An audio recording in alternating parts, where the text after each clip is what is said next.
sur le plateau d'émission de sport 90 minutes dans le NATO, l'émission incontournable si vous voulez être à la une du championnat de première division togolaise. Bienvenue donc et bonsoir chez vous. Pour les habitués de cette tranche d'heure de chaque lundi, vous savez que je ne suis pas seule. Je suis toujours accompagnée d'imminents invités sur ce plateau. Comment vous allez, Abdoul Agouro? Gloria, bonsoir, je vais bien, merci. Et vous-même? Je vais super bien. Vous préférez Ouezon ou bienvenue, cher monsieur Sero Luitengue? Le Ouezon fait partie de la DE Lonato. Ça, on en parle tout le temps sur pratiquement les stades.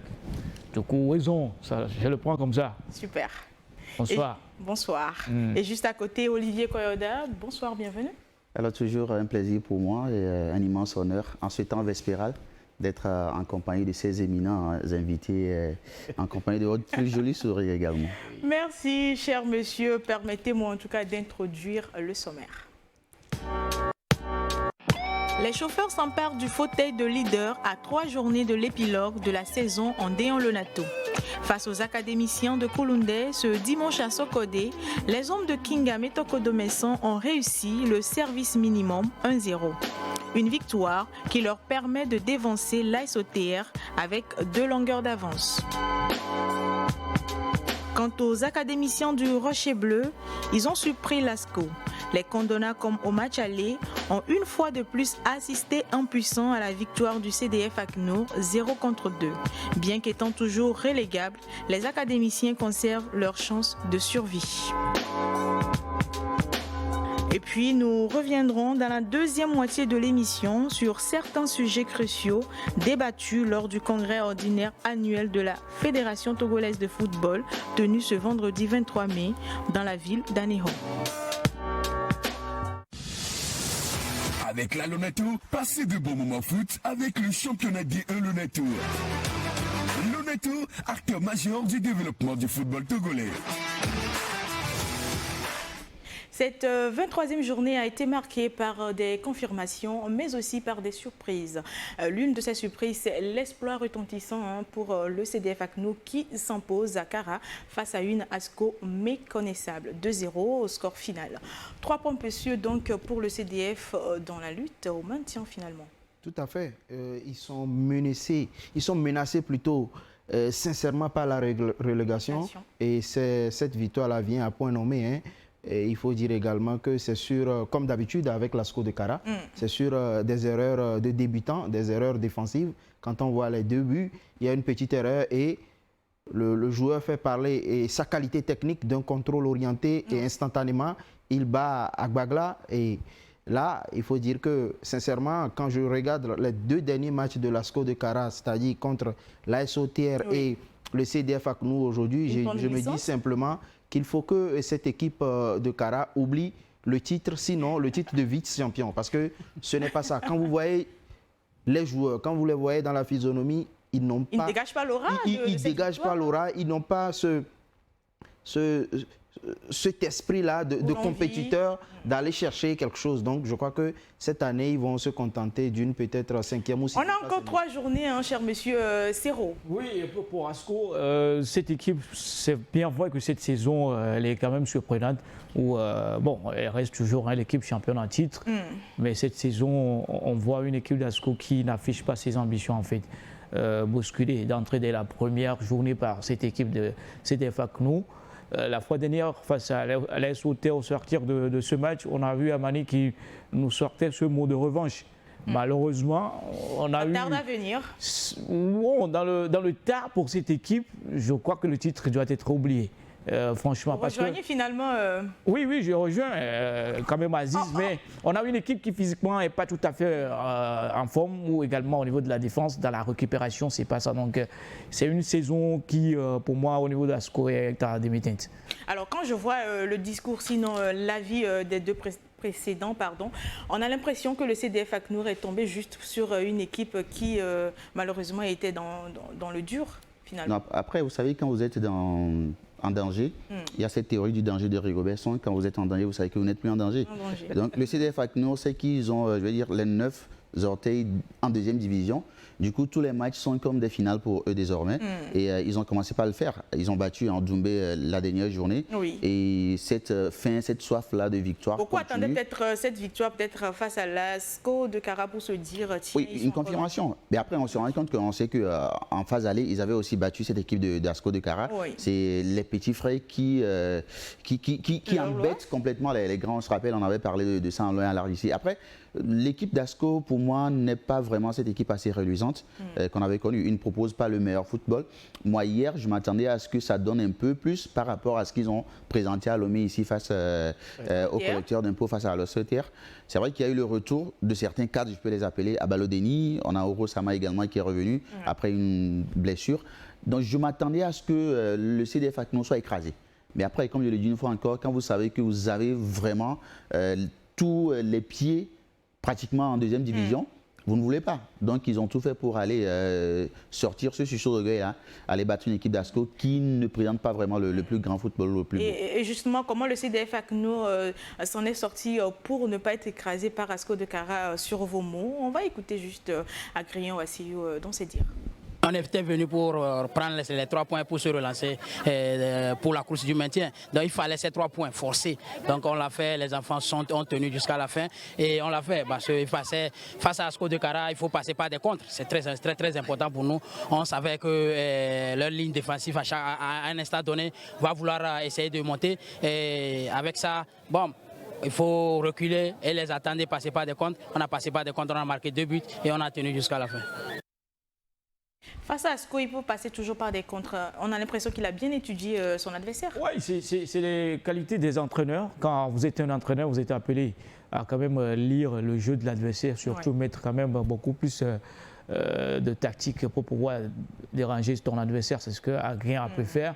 On a vu cette équipe de CDF Akno. Bon, au coin, disait que voilà, c'est une équipe qui n'a pas trop l'expérience, mais en football, il n'y a pas que l'expérience qui compte. Quand on a un entraîneur qui met un système très bien en place, beaucoup plus offensif avec un football chatoyant où chacun respecte les consignes au niveau de son poste, bah, à tout moment, une équipe comme Asco qui défensivement n'est pas tout à fait en place, ils peuvent les surprendre. C'est ce qu'on a vu avec les 3 points qui est très important pour CDF Akno. Ce n'est pas de la magie, c'est juste qu'on a retrouvé une équipe de CDF Akno beaucoup plus en place par rapport à l'ASCO. Mais après, je pense qu'il a été très intelligent à Grien pour cette fois parce qu'il nous le dit clairement. Ouais, Bodé, Abdul Sabou, le latéral droit, il passe, la plupart des matchs, il passe beaucoup de temps dans la surface adverse. Et on l'a vu même sur une action, on a vu lui et Napo Sonrey qui se retrouvent aux abords de la surface de réparation. Donc, il a bien compris que c'est des latéraux qui montent énormément. C'est vrai que le football moderne, ça nous demande des latéraux qui peuvent aller apporter ce surnombre-là. Mais il a compris que le retour va être assez compliqué, même en défense. Ouro Sama également qui monte, parce qu'on le voit même marquer des buts en tant que défenseur. Exact. Et sa blessure face à Étoile Filante, oui, c'était sur penalty. Il est allé pour marquer un but. Donc, il a compris que la défense, elle monte énormément et il faut passer par des contres. Et quand il a des joueurs qui sont très techniques, très rapides, qui peuvent bien conserver le ballon, Jules Aziamalé, et Claude Clidier et puis les autres, ça fait forcément mouche. Alors, sont-ils rassurés pour la suite du championnat? Suivons plutôt la deuxième intervention de Wassiliou.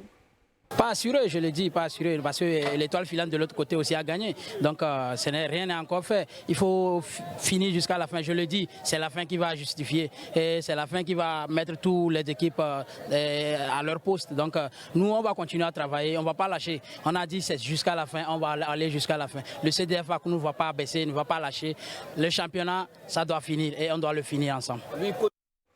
Il ne va pas lâcher, certes, mais est-ce que vous misez une pièce sur le CDF Akno pour le maintien? Je reste dubitatif sur le sujet parce qu'il va falloir aussi compter avec les mauvais résultats de ceux qui vous suivent directement, c'est-à-dire l'Étoile Filante de Lomé. Je suis parfaitement d'accord avec Agrian Wassiliou, très belle lecture. Et c'est la première fois que je vois dans notre championnat un entraîneur tenir un discours logique. D'accord? Parce que la première fois? Oui.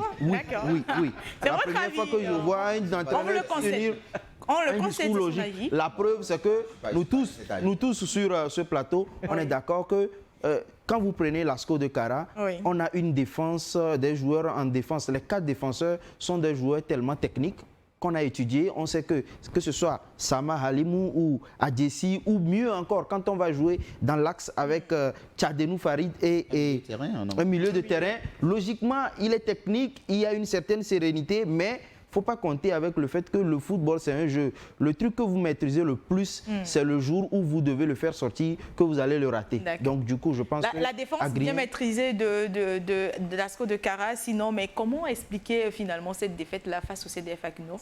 Lambert Amani nous en parle. On n'a pas été à la hauteur, surtout en première mi-temps où on a encaissé 2 buts dans une défense qui se présentait comme du beurre. On a été trop laxiste derrière, et puis après, devant... On a réagi qu'en deuxième mi-temps. En première mi-temps, c'était une mi-temps oubliée. Donc, on n'a pas fait le match qu'il fallait pour sortir vainqueur. Je pense qu'on est bourré quand même d'internationaux. Ils doivent être capables d'avoir des ressources morales devant ce genre de situation pour lever la tête. Mais on a été méconnaissables et je le dis, je n'ai pas le cacher. On n'a pas fait un match qui nous mérite, ou on mérite même d'avoir un point. Est-il logique finalement, Lambert Amani? C'est logique et honnête là-dessus. Moi, j'adore ces entraîneurs qui reconnaissent quand même leur faiblesse à la fin des matchs. C'est bien vrai, aujourd'hui, c'est quand même dommage de retrouver cette équipe d'Asco avec des internationaux. Il a sorti tout à l'heure les 2 mots du laxisme, surtout de la lenteur. C'est vraiment incroyable de retrouver cette équipe à ce niveau qui, moi, je la qualifie d'une équipe très très faible cette saison. Pourquoi je dis cela? Parce qu'on a des joueurs, des internationaux qui normalement devaient surfer sur ce championnat-là dans cette équipe d'Asco. Mais là, la faute c'est quoi? C'est parce que cette saison, on n'a pas cette équipe d'Asco qui a eu cette force collective-là. Pour moi, c'est le véritable problème où Amani, c'est lui, le premier responsable, c'est lui qui doit. Même l'individualité n'y est pas. Oui, mais quand vous avez une équipe collective, n'empêche que vous n'ayez pas trop les individualistes ou les individualités. Ça marche à tout moment. C'est le cas de CDF Aknour. CDF Aknour n'a pas trop des joueurs individuels. Mais quand vous parlez d'internationaux, je ne sais pas, à quoi doit-on se référer? Quand vous parlez de Ouattara Moutalabou, vous parlez de Bodé Abdul Sabou, qui était carrément un passoire face à l'autre. Mais ces internationaux, qu'est-ce qu'ils ont apporté finalement? Mais Ouattara, c'est quelqu'un qui est finissant. Il n'est plus vraiment en forme. Moi, je ne suis pas d'accord pour Lambert qui rejette la faute sur les joueurs. Quand vous l'écoutez, il dit qu'ils ont été laxistes, ils ne méritent pas des internationaux. Mais lui-même, il doit à un moment donné se rendre compte qu'il a fait des replacements qui n'ont pas apporté. Quand vous prenez Farid Tchadenou, qui est à la base d'un milieu de terrain, que vous replacez dans l'axe en tant que défenseur, à un moment donné, le monsieur n'arrive même pas à faire parler sa taille. Parce que c'est quand même un grand joueur, qui a un grand gabarit, qui est mieux en milieu qu'en défense.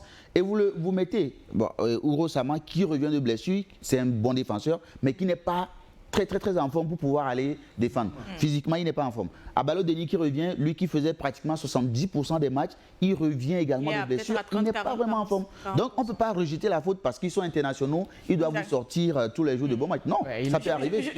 On n'est pas internationaux pour rien du tout. Oui. Non, mais face à Otter, vous vous rappelez que c'est par le côté de Bodé que tout passait. Effectivement, cher monsieur, je pense que vous avez souligné un petit point quand on a commencé cette discussion. Vous avez parlé de Asco. Est-ce qu'il sera encore champion cette saison ou non? On va écouter le coach nous en dire plus. Ça va être difficile, il ne faut pas quand même rêver si les autres avancent à une cadence que nous on ne peut pas suivre. Voilà, il va falloir s'accrocher jusqu'à la fin, mais il ne faut pas rêver, à moins que les autres soient des navets.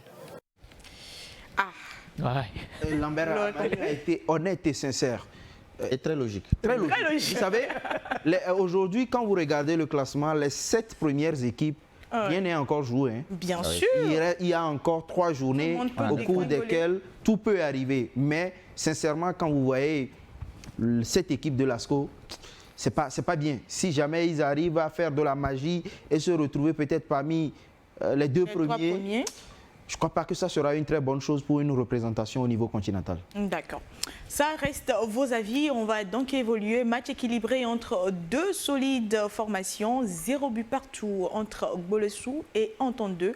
Nul qui n'arrange véritablement aucune des 2 équipes. Je vous propose donc le résumé de cette rencontre.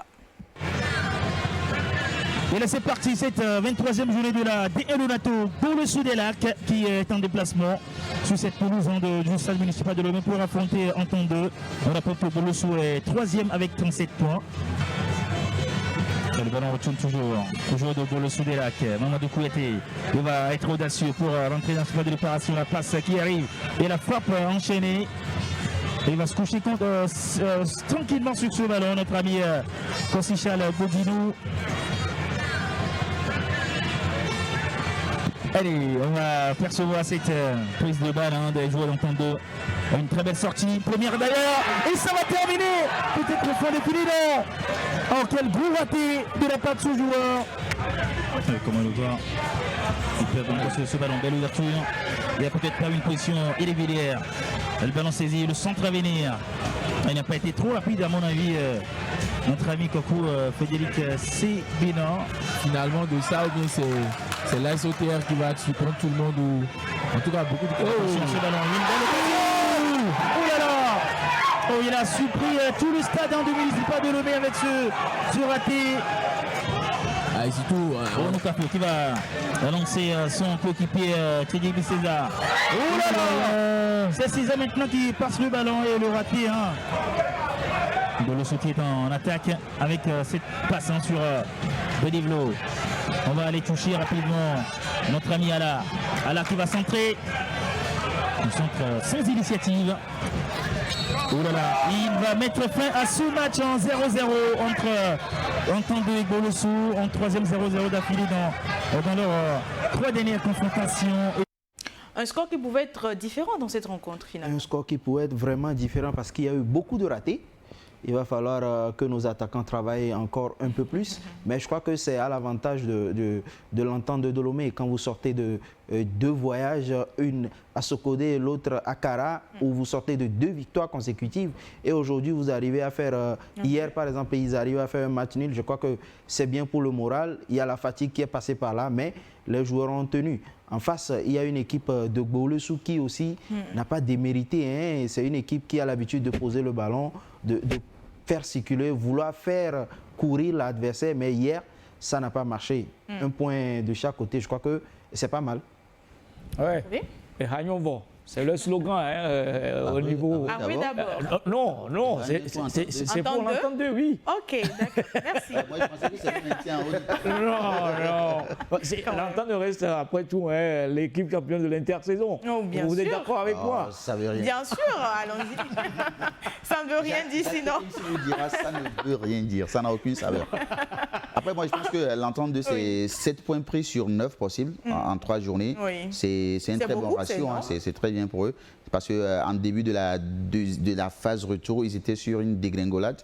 Mais maintenant, ils reviennent de loin. Ils reviennent de très loin même, on va dire. Et ils arrivent à faire face à une équipe de Gbolesou qui commence par avoir un peu cette sensation ou cette saveur de peut-être champion. Parce qu'ils rêvent déjà, on le voit maintenant. Surtout avec l'arrivée de Maurice. Oui, ça a changé beaucoup de choses. Et puis, c'est vrai que à la fin, on a vu 0 partout, alors qu'on aurait pu avoir un 3-3 ou bien plutôt un plus large score. C'est-à-dire on aurait pu avoir beaucoup de buts dans cette rencontre. Les attaquants qui sont inefficaces, on en parle toujours. Le problème de finition, on n'en cessera pas de parler, à moins qu'ils nous changent cette manière de jouer, de nous planter des buts à chaque occasion. Mais là, la concentration, elle n'y est pas du tout. Parce que quand vous voyez des ratés, des loupés assez catastrophiques, assez piteux, miteux, et calamiteux même on va dire, je me demande où est-ce qu'on peut aller avec ces genres d'attaques. Il faut corriger ça et puis ça se fait qu'à l'entraînement. D'accord. Alors, le discours de Kofi Nyaniko après ce match, sinon ce match nul. Les matchs s'enchaînent, mais ils ne se ressemblent pas. Chaque match avec sa spécificité. C'est ce que nous venons d'assister ce soir. Dans le jeu, nous avons développé un bon football. Mais vous savez, l'équipe de Gbolesou n'est pas une petite équipe. Ils nous ont empêchés et le travail devant les buts doit toujours se faire. Puisque vous avez vu les occasions, les quelques rares occasions qu'on a eues, nettes, qu'on devait marquer, on ne les a pas concrétisées. Ça fait défaut et ça énerve des fois. On compte les doigts après.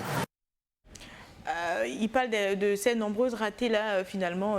Il n'est pas du tout content, Kofi Nyaniko, après ce match. Oui, il souligne que le travail doit toujours continuer à se faire au niveau de ses attaquants. C'est pour cela que nous demandons à tous les clubs d'avoir au moins un ancien attaquant dans le staff pour pouvoir travailler avec ces attaquants-là devant le but. Et les attaquants également à la maison, à leur niveau, doivent travailler surtout la finition. Et un joueur, un attaquant doit toujours avoir un idole. C'est très important.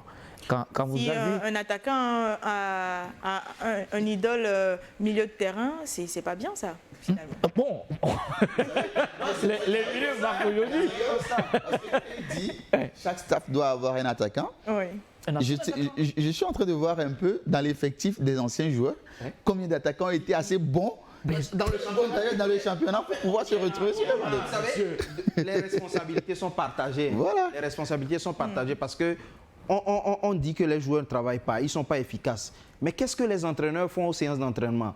Il y a un truc sur lequel on ne veut pas mettre la lumière. Oui. Vous savez, dans le football, il y a des situations standards sur lesquelles il y a des exercices spécifiques pour pouvoir avoir des buts. Les corners, quand vous allez dans le Maghreb, par exemple, il y a des exercices spécifiques à un niveau où, même quand il reste 2 minutes, quand on a un corner, on est content. Donc finalement, la faute aux entraîneurs... les responsabilités sont partagées. Les attaquants doivent travailler de façon individuelle et aussi, les entraîneurs doivent avoir ces exercices-là et cette lucidité de pour montrer pouvoir s'exercer aux séances d'entraînement. Deuxième intervention de Kofi Nianiko pour vous dans cette émission. On ne peut pas le dire. Peut-être que le public sportif influence un peu les joueurs, mais il va falloir qu'ils dépassent le niveau là. Ils doivent avoir un mental fort pour pouvoir tenir. Le public n'en est rien. Si on les mettait un jour devant le public de Kégué, au-delà, Parc des Princes, qu'est-ce qu'ils devront faire? Ils doivent doubler leur mental, que c'est leur carrière. Ils doivent aller loin, ils ne doivent pas se limiter. Beaucoup se demandaient si le public était en défaveur de l'équipe et là justement il répondait que non malheureusement. Pratiquement tous les week-ends on n'a plus de public. Les joueurs aujourd'hui ne peuvent pas dire que voilà, il y a une pression derrière par rapport à ces publics-là. Non, c'est juste qu'il n'y a pas ce travail de finition au niveau des attaquants, au niveau des joueurs. On doit carrément oublier cela. Les équipes doivent préparer également ces joueurs mentalement. Et bon, les psychologues, il y en a plein au Togo. Si on n'a pas des attaquants, on a au moins des psychologues. Oui, il faut les embaucher. Mais le premier psychologue, c'est l'entraîneur et son staff. Ouais. Si ça ne va pas, c'est à lui de dire que voilà, il y a telle chose qu'il faut corriger pour pouvoir mieux faire. Donc pour moi, parler d'un public qui fait pression derrière, c'est pour cela que les joueurs n'arrivent plus à bien s'exprimer, c'est un faux débat. C'est un faux débat. Je n'ai pas vu le public, hein, parce que non, franchement. Non, je pense que vous n'avez pas bien compris. Oui, justement, il est en train de dire que normalement, ce n'est pas un grand public qui pouvait influencer leur match, qu'il y avait malheureusement ou heureusement peut-être d'autres situations, d'autres facteurs qui pourraient... que le maigre public qui est là les influence. Mais après, moi, je pense que sera dommage. Clairement, c'est pourquoi il dit quand ils seront au Parc des Princes, comment ils feront à Kégué, à Kégué devant 20 000 spectateurs, comment ils feront. Mais après, je pense qu'il y a un vrai problème. Il a parlé du mental, c'est très important. Vous allez voir par exemple cette action où le dorsal 25 d'entendre de, je me rappelle plus trop de son nom, qui manque. Sow, d'accord. C'est assez, je veux dire, c'est assez catastrophique parce que ces genres d'actions, c'est parce qu'à un moment donné, il s'est senti trop suffisant. Pour lui, il voyait déjà la balle finir au fond des filets. Alors qu'ils oublient qu'il y a beaucoup de choses qui peuvent se passer entre lorsque vous jouez le ballon et lorsque le ballon va atterrir dans les filets. Et là, il a mis trop l'excès de confiance qu'à un moment donné, il rate des occasions que peut-être à l'entraînement, ils arrivaient à réussir. Et ça, c'est là où c'est vraiment important d'avoir un psychologue. Il a dit, hein, le premier psychologue de l'équipe, ça doit être l'entraîneur, de pouvoir retravailler le mental de ses joueurs, de pouvoir le mettre en confiance, éviter surtout la déconcentration lors des matchs. Très important. Il y a une question aussi également que je me pose par rapport aux entraîneurs. 3 secondes. C'est quel est le discours de ces entraîneurs-là à la pause? D'accord, merci. C'est une question qui reste posée. Je pense qu'on va en parler peut-être une autre fois. Mais pour l'instant, en face, c'était Gbolessou. Et Gbolessou, qui dit Gbolessou, on parle de Maurice Ntoudjian, qui aussi a donné son avis après ce match. Dans l'attente du match, on a vu quand même la chance d'avoir assez de possessions qui ont été, à ma foi, stériles. On n'a pas été dangereux dans le jeu, que ce soit en première, en deuxième partie. Quelques centres qu'on faisait, c'est directement sur les gardiens. On n'a pas créé des situations qui, normalement, devaient nous permettre d'avoir la clé du succès d'aujourd'hui. Permettez-moi de suivre en même temps la deuxième intervention de Ntoudjian dans cette émission. À 3 journées de la fin, tout est possible. On n'est pas là pour clamer sur tous les toits que nous voulons gagner le titre. Nous gagnons le point, cherchons à gagner le point tout le temps. Et voir ce que la fin du championnat nous donne. Quoi. On n'est pas là pour se vanter, pour dire voilà, gros sous avec les moyens. Ça, pour gagner un titre, ça se prépare. Ce n'est pas du jour au lendemain, à mi-saison d'un championnat, on récupère un entraîneur parce que bon, il a un peu d'expérience, on dit voilà, messieurs, gagnons le championnat. On ne peut pas fonctionner comme ça. Donc moi, dans ma logique, je me dis, si on gagne le point, s'il arrive qu'à la fin du championnat, on se retrouve premier, si on va donner le nom de titre, ok, on le prend. Pour le reste, on continue pas. Il reste 3 matchs, on a la possibilité d'avoir 9 points, on va s'atteler à cela, travailler dans ce sens et puis pour avoir ces 9 points. Que pensez-vous, Siro, des dires de Nsoudien? Oui, c'est un entraîneur très expérimenté qui a eu déjà remporté le championnat de Togo avec Koroki Metete dans le temps. Aujourd'hui, Nsoudien qui débarque dans la phase retour. Bon, il est en train de faire un bon travail aujourd'hui également au niveau des dirigeants. Il y a quand même un rêve, c'est de retrouver le sacre à la fin. Mais est-ce que c'était l'ambition? Est-ce que c'était l'ambition affichée dès l'entame de la saison? Non. Mais l'appétit vient en mangeant, comme on dit. On se souvient pour lui, il fait son boulot, c'est de gagner. Si à la fin il y a quand même ce titre, tant mieux. Mais lui demander tout de suite d'avoir le titre, pour moi c'est trop exigeant au niveau de ses dirigeants et du public. Ouais. Bon, pour le sous, ils sont pour l'instant bien placés. Moi, ce qui m'intéresse sur ce championnat vers la fin, c'est qu'il y a du suspense. Et ce suspense nous amène encore à retrouver du beau football sur les pelouses. ASC Canton de la 24e journée, Nyanyiko explique leur attente dans cette confrontation. Ça ne nous effraie pas, en ce sens qu'on est allé au nord faire match nul avec Asco. Pourquoi ne pas dicter la loi à ASK sur son terrain? On n'a pas peur. C'est le football, tout peut arriver. L'impossible n'existe pas. Vous comptez sur quoi? On compte sur nos moyens, nos capacités. Et on doit pouvoir évoluer. Nous avons débuté le championnat. En phase aller, on était premier. On est redescendu. On remonte. Pourquoi ne pas aller toucher du doigt le titre qu'on a laissé en phase aller? L'impossible n'existe pas, surtout dans le football. C'est vrai, l'impossible n'existe pas, mais il ne faut pas surtout oublier qu'on a en face une équipe des chauffeurs qui... à la fin de la 23e journée, se positionne en tant que leader à 1 point, sinon 2 de cette équipe de l'AS OTR. Ils vont au minimum, au pire des cas, ils vont aller chercher 1 point dans ce match. Mais dire qu'ils vont aller à Ouelou dicter la loi à cette équipe de l'ASK... C'est une possibilité. Il y a possibilité, mais j'attends de voir. J'attends vraiment de voir. Après, l'ASK est en train de rendre la vie difficile à tous ses adversaires à Ouelou. Il faut voir sur ces 3 dernières rencontres.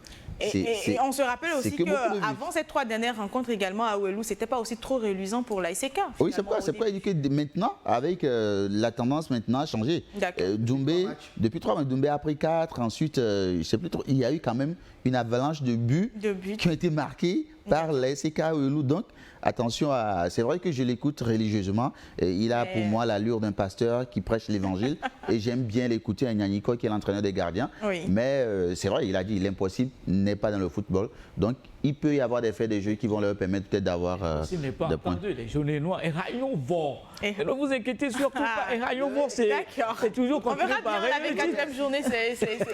Non, malheureusement, je ne permets pas, désolé. Non, je ne permets pas. Malheureusement, on va évoluer dans une autre rencontre. Sinon, je permets. Allez-y. OK. Quand on réécoute le discours de Nsoudien Maurice, je retiens fondamentalement 2 choses. On a l'impression que les dirigeants lui mettent la pression d'être champion.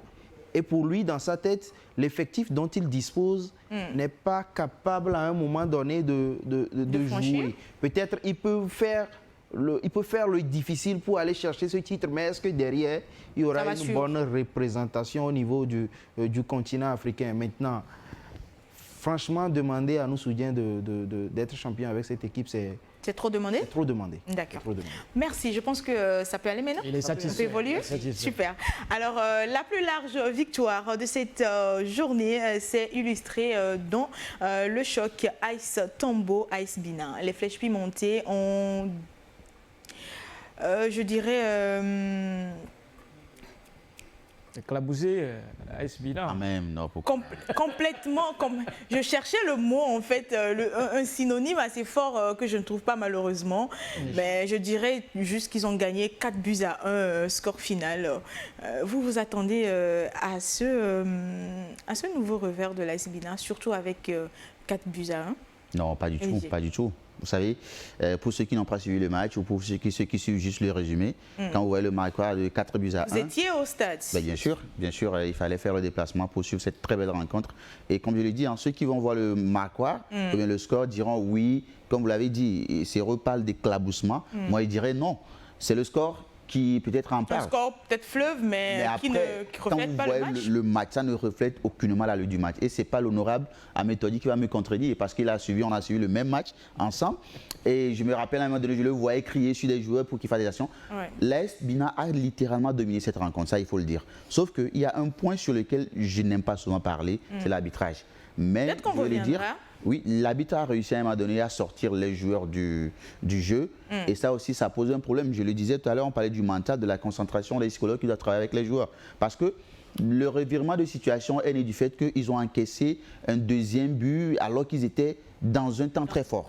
Et après, c'était carrément des erreurs qui sont venues de nulle part, des occasions aussi qu'ils ont manqué, des buts assez faciles qu'ils ont ratés. Et on voit un score de 4-1. C'était quand même une très belle rencontre. Mais je le dis une fois encore, l'AS Tambo gagne 4-1, mais le score n'a reflété en rien l'allure ou le contenu du match qu'on a suivi hier au stade du Stade. Vous y étiez aussi sur ce stade-là. Est-ce que vous pensez pareil que Olivier Koda? Oui, logiquement. On a vu une formation de l'AS Bina qui a pratiquement dominé toute la rencontre. Après un but encaissé si tôt dans le match, ils ont quand même su contrôler vers la fin de la première période où ils ont quand même égalisé, revenir avec la même manière dans les 15 premières minutes. Mais au fil des minutes, on n'a pas senti une formation qui, dans l'injection, j'accuse un tout petit peu le coach. Parce que c'est lui qui est appelé à gérer son équipe. À n'importe quelle situation, que ça part à votre faveur ou pas, il doit avoir quand même ce côté de gestion. Et ça a manqué énormément au niveau du staff de l'AS Bina qui n'a pas été patient également. Parce qu'arrivé à un moment donné, même si ça ne mange pas au niveau de ce que vous attendez, l'espérance possible par rapport au comportement du quatuor, il va falloir être patient et juste faire du boulot que vous avez comme tâche. Donc pour moi, hier, c'est aussi ça le football. Vous pouvez quand même dominer. Mais quand vous avez une défense qui commet des erreurs, on encaisse. Même si peut-être le score ne reflète pas la physionomie du match, comme vous le dites, mais est-ce que Tambo, à un moment donné, n'a pas occasionné ces genres de situations pour peut-être avoir cette victoire? En fait, Gloria, vous savez, Tambo reste sur une série de 4 victoires sans défaite. Ils ont compris qu'à un moment donné, il ne faut pas aller faire l'extraordinaire. Il faut aller juste faire l'essentiel. L'essentiel pour moi, c'est que quoi? C'est passer par tous les moyens pour partir à l'issue des 90 minutes avec au moins un point. Quand vous voyez sur les 23 rencontres, ça fait quoi? Ça fait 10 matchs nuls, 6 défaites et 7 victoires. 10 matchs nuls qui vous donnent automatiquement 10 points. À l'allure où va le championnat, vous avez un point, c'est tellement précieux que vous ne savez pas tout le bien que ça vous fait. Maintenant, en face, on a une équipe de l'AS Bina. Cero l'a dit, il va falloir être fort mentalement du début jusqu'à la fin. Et le premier psychologue que devait être l'entraîneur, lui-même, à un moment donné, il est sorti du match, les joueurs également, et donc c'est ce qui a occasionné ce score de 4-1 hier à Tapama. Est-ce qu'on pourra aussi parler dans cette rencontre d'une confirmation de bonne disposition offensive de l'AS Tambo? Et on peut le dire parce que marqué 4 buts et puis ils ont un serial killer, voilà, Alim, qui a fait un triplé hier. Je pense qu'il est maintenant à 8 buts dans le championnat. Donc c'est vrai avec 3 autres joueurs. Voilà, quand vous avez un attaquant comme ça, qui sait transformer ce que vous lui offrez en but, c'est déjà un atout, c'est un plus pour l'équipe. Après, je le dis, c'est pas comme si l'AS Tambo n'a pas existé, ils ont existé. Parce que pour marquer 4 buts, c'est vrai qu'il y a eu des buts cadeaux, des offrandes qui ont été faites, erreurs défensives, il y a eu le penalty et puis tout. Mais ils ont su se créer ces occasions-là. Donc après, c'est aussi une équipe qui cherche... Ils ont joué intelligemment. Ils ont été très intelligents dans la manière de jouer et ils ont fait l'essentiel, comme je l'ai dit, c'est de finir, ne pas perdre. et devant un public qui est acquis à leur cause, ça va de soi. Donc, ils ont quand même su créer ces genres d'occasions, ces genres de situations qui leur ont permis d'aller. Déjà, ils marquent un but assez matinalement, un but très tôt. Et après, c'est vrai, quand vous marquez, il y a le revers de la médaille, c'est que l'équipe adverse va chercher forcément à pouvoir égaliser. Et excès de confiance de l'autre côté? Oui, après, c'est clair que sur l'ensemble, je dis, c'est une équipe de Tambo qui a confirmé que la fin du championnat, ils n'ont pas être très importante. Et engranger des victoires, c'est assez important également, surtout à domicile. D'accord. À domicile, comme vous parlez de domicile, cher monsieur, à Sokodé, Unisport de Sokodé a été battu par l'ASK qui devient le nouveau leader du championnat. Film de la rencontre avec Joachim Soko. C'est dans une atmosphère tendue de fin de championnat que les conducteurs de la COSA sont passés à la vitesse supérieure en venant à bout des académiciens de Coloundé. Une première partie très engagée et pleine d'intensité de part et d'autre avec des occasions nettes de but. Sur une belle récupération, Ouro Akouassiou envoie la balle à Kosigan Christian, mais ce dernier envoie la balle directement sur le gardien. Les occasions se multiplient. Le tir de loin de sort de l'homme à ballot passe au-dessus de la balle transversale. À la 28e minute, coup franc pour Unisport à la lisière de la surface de réparation. Le tir de Rafik Boli est dévié par le gardien. Sur cette action, le tir de Ouro Akouassiou est dévié en corner. Vers la fin de la première période, Moussa Marouane est fauché en pleine surface de réparation par Abdul Jalilou Ouro. Penalty raté par Akoro Bilali.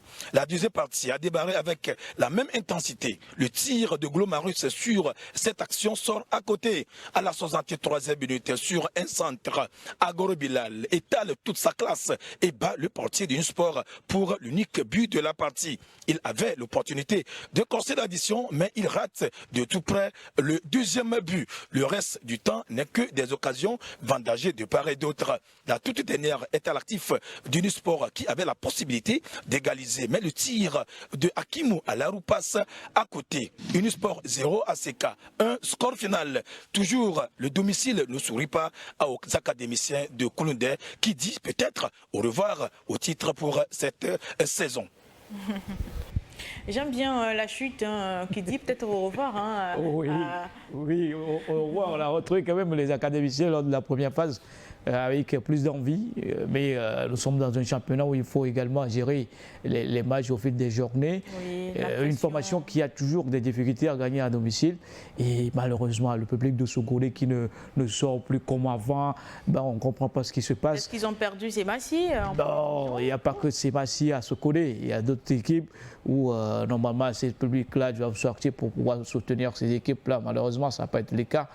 Attends, écoutez, on a eu une formation de l'ASK qui, pour moi, si elle n'est pas sacrée championne cette saison, je ne les vois pas. Scandale vous créerez scandale? Oui, c'est un cataclysme, vous l'avez quand même souligné. C'est l'équipe qui, aujourd'hui, pour moi, doit être sacrée championne. Je ne sais pas celui qui l'a dit aussi, sur ce plateau. Moi, je vois beaucoup plus l'ASK.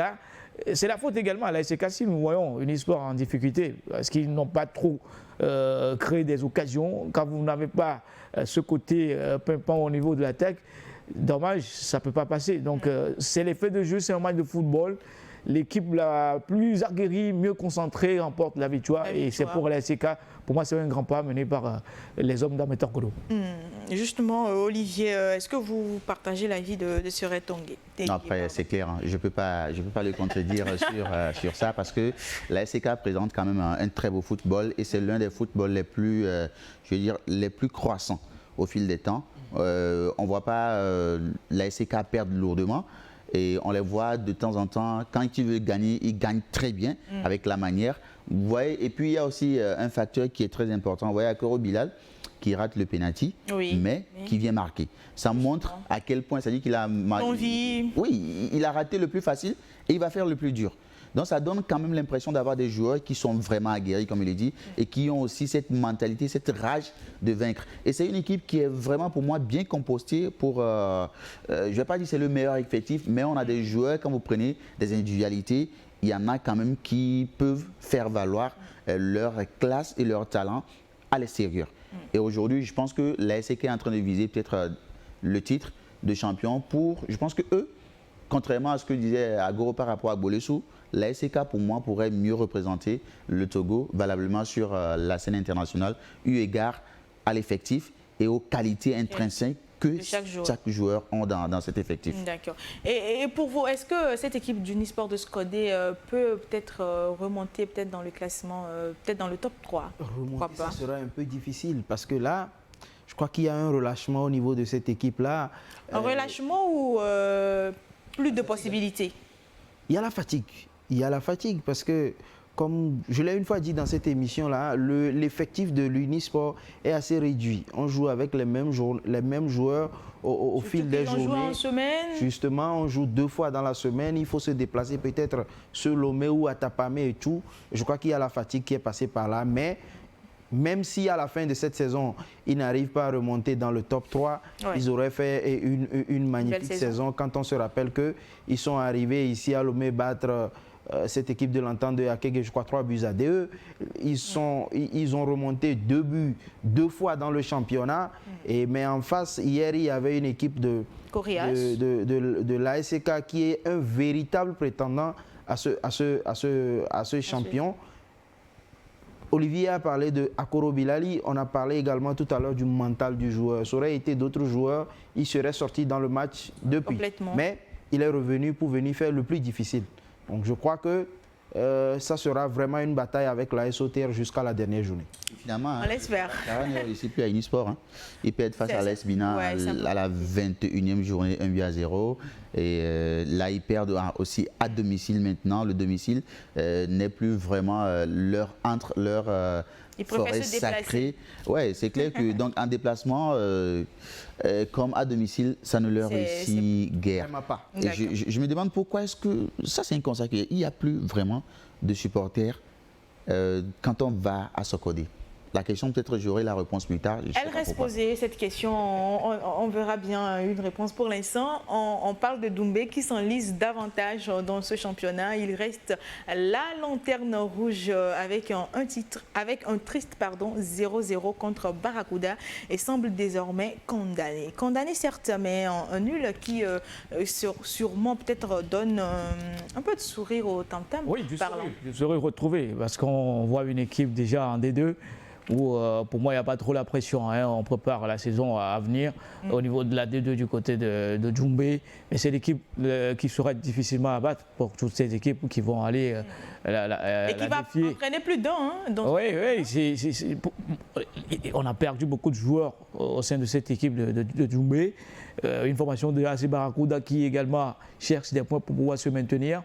0-0, pour moi, c'est bien mérité pour Doumbé parce que c'est une équipe qui est devenue, entre guillemets, un distributeur agréé des points pour des équipes où à chaque fois qu'on joue contre Doumbé, c'est déjà gagné pour cette équipe-là, malheureusement, pour AC Barracuda.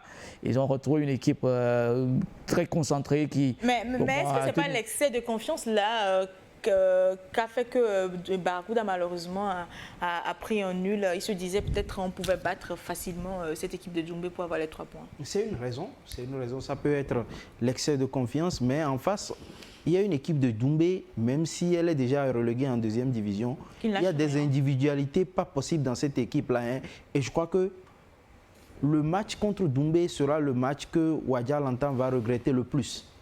Parce que là, sur cette rencontre-là, il fallait juste sortir avec une victoire, prendre 3 points et on est vraiment à l'abri de beaucoup de choses. Un tout petit peu, oui. Mais avec les 3 journées qui arrivent là, on espère. Avec les 3 journées où le CDF Aknour,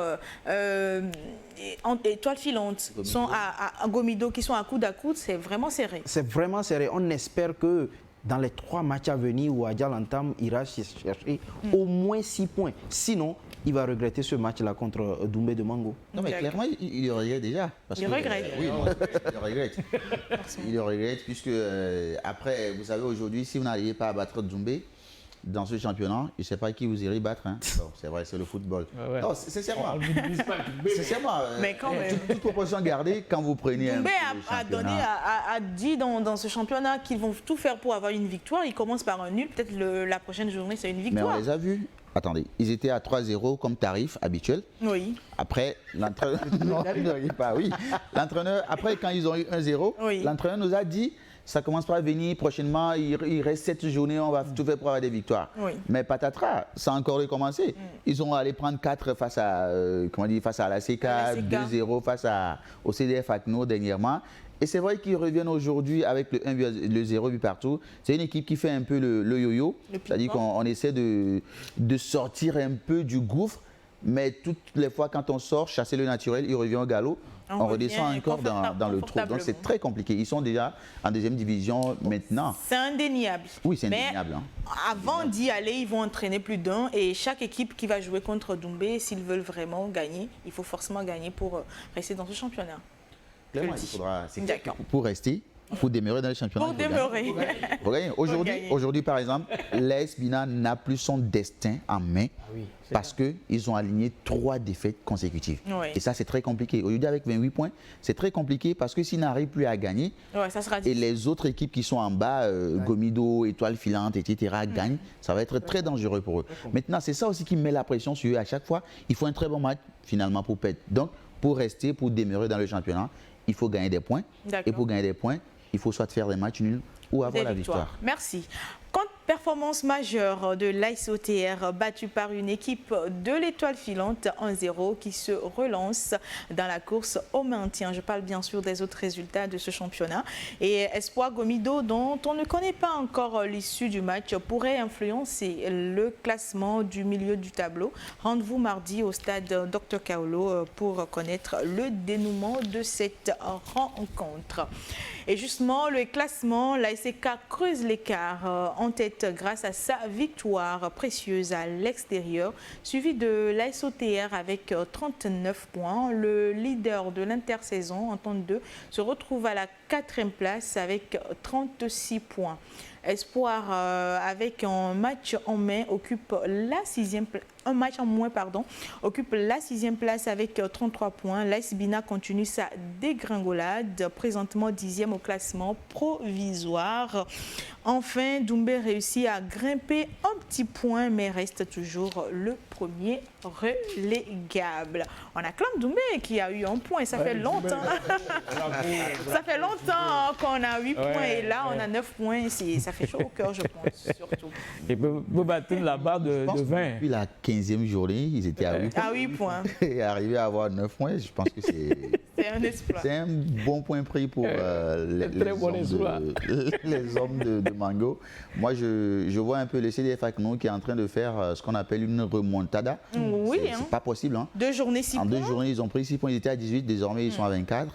Et je pense que la prochaine journée, on reviendra à la déçue, sera très très cruciale pour l'Étoile Filante et le CDF Acno qui seront en match les deux. Alors, statistique, cette nouvelle journée a été moins productive que la précédente en termes de buts. 9 réalisations, dont 5 dans l'opposition Tombo AS Bina, 4 victoires, dont 2 acquises à domicile et 2 matchs nuls. 0,83 points et 3% de buts par match à domicile et 0,67 à l'extérieur. C'est un peu bas, mais est-ce que ça explique qu'ils ont joué peut-être en semaine? Excusez-moi de vous choquer, mais on s'en fout. Hein. On s'en fout des statistiques à l'heure où nous sommes au niveau de ces équipes-là. Il faut gagner. Il faut gagner. Il faut gagner. Il y a quand même, mais il faut gagner, il faut avoir beaucoup de buts et ça rentre dans les mais peu importe le score, on comptera juste les 3 points. 1-0, c'est suffisant pour Doumbé et CDF Acno pour sortir la tête de l'eau. Donc on s'en fout des statistiques. C'est bien beau qu'on devrait normalement grimper au niveau de ces statistiques-là pour dire que voilà, enfin, une saison très prolifique en but.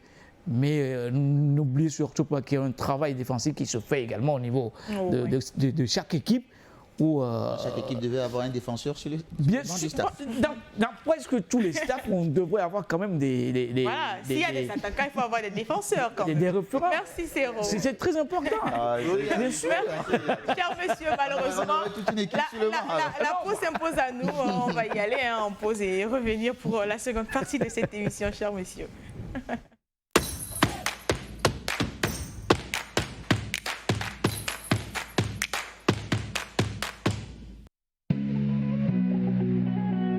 Un match de 90 minutes, un match d'évasion et de passion. Cette rencontre, à chacune des journées, des résumés, analyses, découvertes avec nos meilleurs consultants et acteurs du foot. Au début de la saison, je le suivais et il avait dit dans une interview que toutes les équipes sont battables. Aucun aspect ni secteur n'est épargné. 90 minutes D1 Lonato, la vitrine par excellence du championnat de foot togolais tous les lundis à partir de 19h30 sur New World Sports 5 et New World Mix. Communiqué de la Lonato. La direction générale de la Loterie nationale togolaise porte à la connaissance de la population en général et des parieurs en particulier qui lui a été donné de constater que certaines personnes se réclamant de son personnel proposent à travers des messages qu'ils diffusent sur les réseaux sociaux de fournir des numéros gagnants pour des tirages de loto. Dans leur mode opératoire, pour tromper la vigilance des parieurs, ces personnes n'hésitent pas à afficher des tickets gagnants falsifiés, des numéros de téléphone et des supposées pièces d'identité des organisateurs. Ces agissements constituent de la pure arnaque. La Loterie nationale togolaise informe les parieurs et la population qu'elle ne propose pas et n'a jamais eu à proposer de numéros gagnants à l'endroit des parieurs. Le choix des numéros sur lesquels prendre les paris reste personnel aux parieurs. La Lonato décline toute responsabilité devant ces faits qui sont de la pure et simple escroquerie. À cet effet, la Lonato invite les parieurs et la population à une plus grande vigilance pour ne pas tomber dans le piège des arnaqueurs. Les recherches sont en cours pour identifier les auteurs de ces actes qui seront soumis à la rigueur de la loi. La direction générale.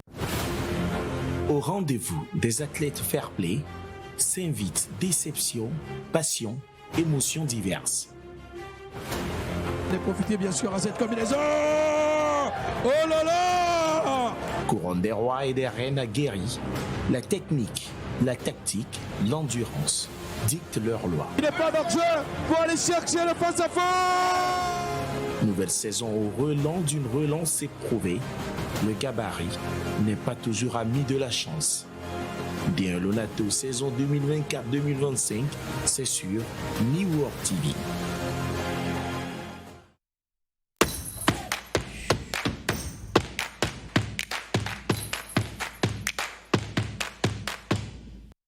Nous sommes de retour pour cette deuxième partie de l'émission et maintenant on commence avec la première rubrique qui, ma foi, fait regretter des fois certains supporters de par leur réaction, mais d'autres, ça les réconforte dans leur retranchement. Je parle bien sûr du fait de la journée, c'est maintenant.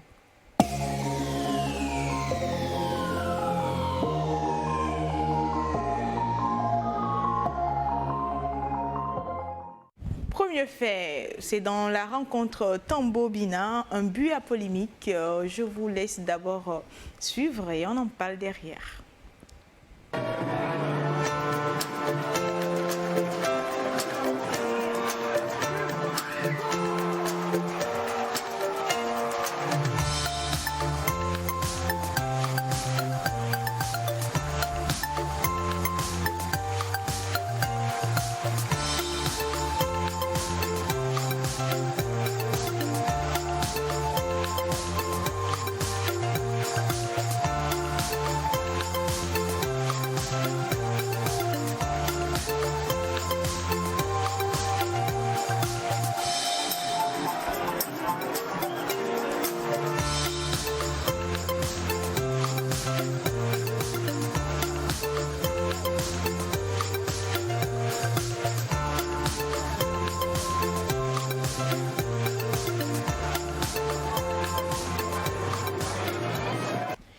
Alors, je commence par vous.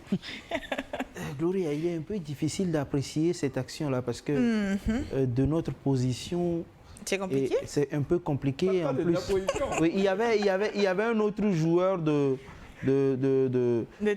Tambo qui a couvert le buteur, mais je ne pense pas qu'il ait touché le ballon de la main.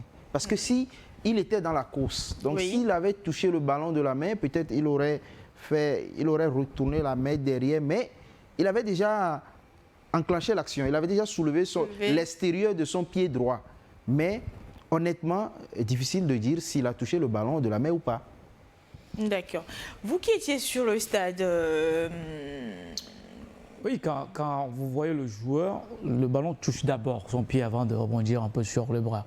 Ce qui, aujourd'hui, quand on s'en tient un peu au règlement, il n'y a pas faute, c'est un but. Mais on voit beaucoup plus les défenseurs de l'AS Bina contester ce but. Mais ce qui m'intrigue un tout petit peu, ils contestent le but, mais ils sont de dos du but. Oui, ils sont dos au but, où l'arbitre également n'était pas tout à fait proche de l'action. Je remarque qu'au niveau de la deuxième juge, elle devrait être la mieux placée pour voir s'il y a main ou pas. Mais moi, quand je vois un peu l'image, le ballon touche le pied du joueur d'abord avant de toucher un tout petit peu, rebondir sur la main. Donc c'est difficile de dire que voilà, c'est une faute. Pour moi, c'est un but. Il ne faut pas quand même accuser cette main-là comme quoi il y a faute. Non, on a vu une formation de l'AS Bina qui, dans l'alignement défensif, c'est pas ça. Le ballon est venu sur un centre. Ouais. Quasiment, il n'y a pas de défenseur qui vient couvrir. Regardez le but. Le gardien aussi fait une mauvaise sortie, où il n'est pas allé chercher le ballon, c'est raté. C'est un but, c'est un football. Et le capitaine il va pour porter réserve. C'est ce que moi, je n'arrive pas à comprendre. On arrête le jeu pour juste permettre au capitaine d'aller porter des réserves sur un but. Est-ce qu'il n'est pas d'accord sur le but? Sur ce but, AS Bina a eu du temps pour revenir dans ce match-là. C'est là que je parle de la gestion au niveau de l'entraîneur. Vous trouvez qu'ils ont perdu le temps sur un but? Bien sûr, ça ne valait pas la peine de critiquer ou bien de contester comme quoi il y a faute. Non, un but, on encaisse un but, ça fait partie du jeu. Le football, après tout, c'est un jeu. Où à chaque moment, on peut retrouver des gestes où vous allez dire c'est une faute, mais ça va profiter à l'adversaire. Maintenant, nous aussi, on peut en créer. C'est ça. Olivier. Après, il y a peut-être une seule phrase qui va ressortir dans ce qu'il a dit. C'est on ne va pas contester un but parce qu'il y a faute. Ça, je ne suis pas du tout d'accord. S'il y a faute, les joueurs, ils sont en droit de contester. Le capitaine, il est en droit de contester. Mais est-ce qu'il y a faute? Sauf que moi, clairement, franchement, je vais parler honnêtement. Oui, sous cet angle-là, je ne vois pas de faute. Et bien que j'étais même au terrain hier, vous allez voir que tous ceux même qui étaient du côté de la tribune vont vous dire qu'ils n'ont pas vraiment vu ce qui s'est passé. Il n'y a pas la VAR pour que l'arbitre puisse se vérifier. La seule qui aurait pu juger ou bien qui aurait pu aider l'arbitre central à prendre sa décision, c'est l'arbitre assistante qui était sur le côté. Parce que c'est elle qui était de face, c'est elle qui voyait mieux cette action-là. Donc, si elle n'a pas pu aider l'arbitre central, M. Djoua a peut-être refusé ce but. Mais je pense que après, sur l'ensemble, vous voyez le ballon part d'où? Une petite déviation. Après, l'alignement défensif qui n'existait pas du tout. Le centre, le gardien aussi qui va à la pêche, qui sort très mal. Et derrière, on retrouve deux attaquants qui sont là. Il n'y a aucun défenseur au marquage. C'est violent de voir ce genre de choses. Regardez cette petite déviation qui part. Le joueur, il arrive à centrer. Et là, ils sont deux qui se retournent à la surface. Là-bas, il n'y a personne. Je ne sais pas si c'était un marquage en zone, si c'est un marquage individuel qui revenait. Là, regardez, là, il arrive en retard parce qu'il vient en trottinant pour aller suppléer l'absence des défenseurs. C'est vrai que sur l'ensemble, on peut beau réclamer cette action, mais pour moi, je pense que le but a été bien construit. Et donc, but ou pas but? Pour moi, je pense qu'il y a but. Il y a but, d'accord. On reste toujours avec cette équipe. Sinon, ce match, bien sûr, Tambo Bina, un second fait dans cette rencontre. Je vous laisse visualiser encore une fois.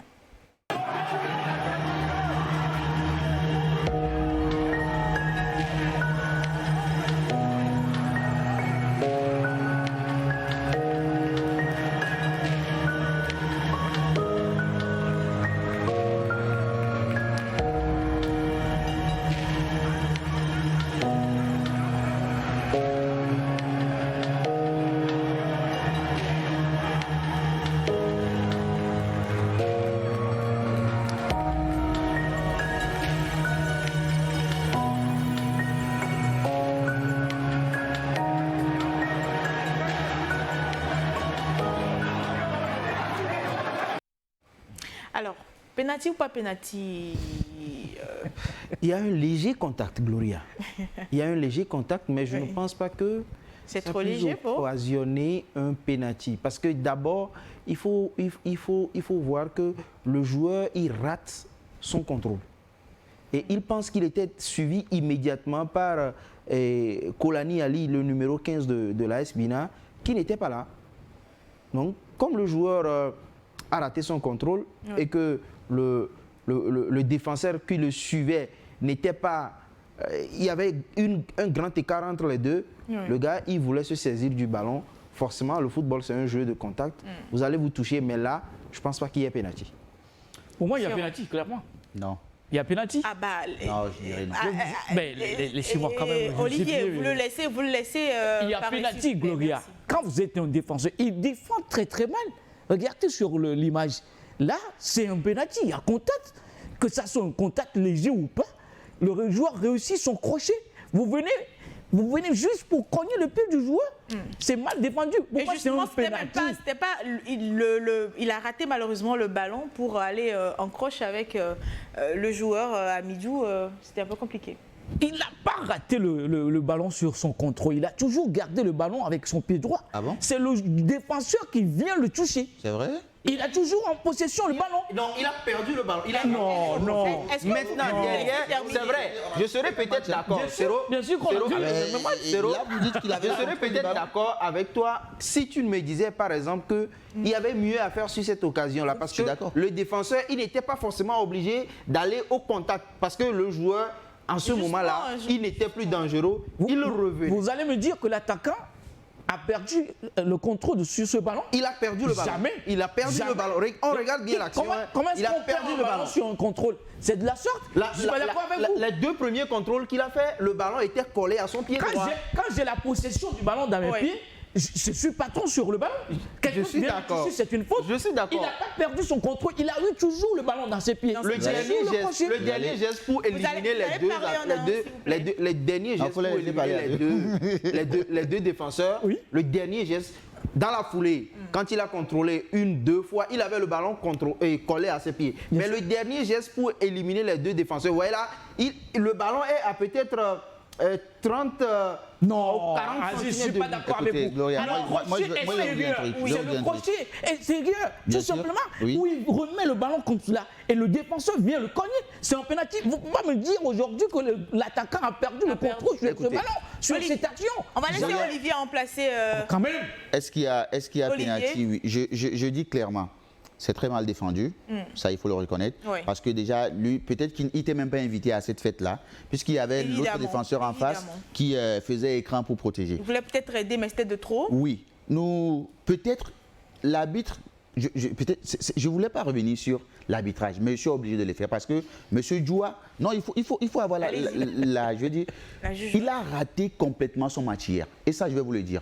C'est vrai, à la fin, peut-être on n'a pas d'erreur technique manifeste de sa part, mais je vais vous dire clairement que quand vous êtes un arbitre, vous êtes appelé à vous imposer. Parce qu'il y a des mesures disciplinaires. Il y a la loi, le règlement qui vous donne le droit de prendre des mesures disciplinaires contre les joueurs, contre le staff, ce qui vous permet de vous imposer. Il y a eu plein d'actions, même quand vous allez voir les réclamations des joueurs avec une certaine véhémence, mais M. Djoua qui était là par exemple, sur cette forme de réclamation, c'est vrai, vous pouvez réclamer qu'il n'y a pas de pénalty, mais regardez la manière. Vous trouvez qu'il était trop lassiste? Il a été trop lassiste, il a été trop clément. Et même, il y a eu plein d'actions sur lesquelles, peut-être qu'on ne va pas revenir dessus, des joueurs même qui ont porté main aux autres, mais à la fin, il n'y a rien dit. Juste un carton jaune. Non, il n'a pas su s'imposer hier. Et je pense que ça fait partie de tout ce qui a amené je vais pas appeler ça des autres, cette défaite de l'AS Bina, tout ce qui a amené l'AS Bina à sortir du match. Et quand on voit ces genres de gestes, c'est vrai qu'il peut dire, il y a pénalty, lui, c'est sa décision, je la respecte. Mais pour moi, le joueur, je dis qu'il n'a pas bien défendu, sauf que c'est la suite de certains événements qui ont amené ce genre d'action et c'est ce qui a conduit à tout ça. Parce que les joueurs n'iraient pas réclamer de cette façon. Vous connaissez bien l'AS Bina, le fair play, oui. Donc vous comprenez quand vous les voyez agir de cette façon. Olivier, oui, on comprend vraiment. Je dis une fois encore, pénalty, non sur cette action. Parce qu'on en a vu pire que ça. On en a vu pire que ça dans les championnats. Dans les championnats togolais qui n'ont pas. Dans cette action, on ne peut pas me dire. Quelle était l'intention? Quelle était l'intention? Pour vous, il y a pénalty. Pour vous, il y a pénalty. Merci. Pour vous, il n'y a pas pénalty. Non, écoutez, il y a pénalty dans une surface quand il y a une faute manifeste. Olivier, quand il y a un tacle violent, quand la main est volontaire. Mais est-ce qu'on se retrouve dans une de ces actions? Non, je dis contact. Il y a eu contact, que ça soit léger ou pas, il y a eu contact.